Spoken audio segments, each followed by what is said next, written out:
जय हरी शेतकरी मित्रांनो, सध्या राज्यात पुण्यश्लोक अहिल्यादेवी होळकर कर्जमुक्ती योजना राबवणं चालू आहे. आणि या कर्जमुक्ती योजनेचा जर आत्तापर्यंत तुम्ही थोडक्यात अभ्यास केला किंवा तुम्ही काही गोष्टी लक्षात आणल्या तर या कर्जमाफीची जी योजना राबवणं चालली आणि यापुढं कशी राबवली जाईल याचा अंदाज तुम्हाला सुद्धा येऊ शकतो. या तारखेला यादी लागू शकते, त्या तारखेला यादी लागू शकते, असे पैसे येऊ शकते, पीक विमा असा मिळण्याची शक्यता आहे, त्या जिल्ह्यात मिळण्याची शक्यता आहे. अशा शक्यताच वर्तवू की आता शेतकऱ्यांना प्रत्येक एक फॉर्च्युनर देण्यात येणार आहे. जे नियमित कर्जदार शेतकरी आहेत यायला एक स्कॉर्पिओ देण्यात येणार आहे. अशा शक्यताचं काहीच खरं नाही. आता तुम्ही पाहिला असेल तर एक 4 दिवसापूर्वी सहकार मंत्री म्हणाले होते की 2 दिवसामध्ये शेतकऱ्यांच्या खात्यात पैसे येतील. ज्या ज्या शेतकऱ्यांनी आधार प्रमाणीकरण केलं असेल अशा शेतकऱ्याच्या यादी या तारखेपर्यंत लागन, त्या तारखेपर्यंत लागन.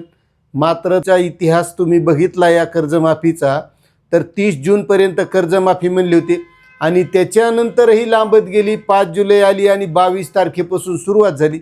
बरं, तेव्हा तरी पटापट याद्या लावून लवकरात आधार प्रमाणीकरण करून घ्यायचं.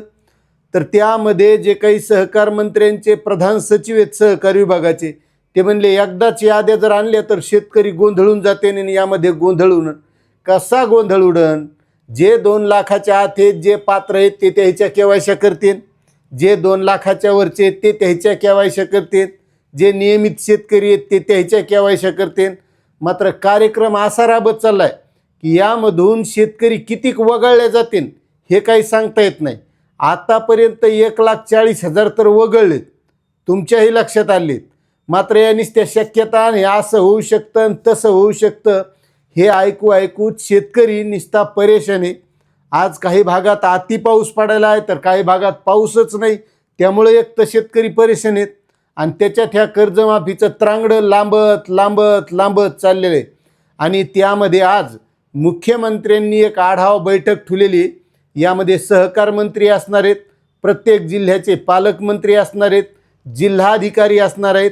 आणि या बैठकीमध्ये मुख्यमंत्री हे जो काही याद्याचा घोळ चाललाय याच्यात तांत्रिक अडचणी चालल्यात, त्याच्यानंतर ज्या शेतकऱ्यांनी आधार प्रमाणीकरण केले त्या शेतकऱ्यांच्या खात्यामध्ये पैसे वितरित करण्यात काय तांत्रिक अडचणी आहेत.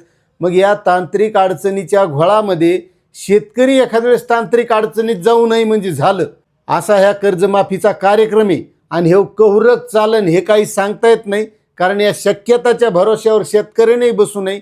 ज्यावेळेस पक्की माहिती मिळेल ती आपल्याला या चॅनलच्या माध्यमातून मिळत राहील. त्यामुळे चॅनलवर नवीन असताना तर सबस्क्राईब करा, व्हिडिओला लाईक करा आणि जास्तीत जास्त शेतकऱ्यांना शेअर करा.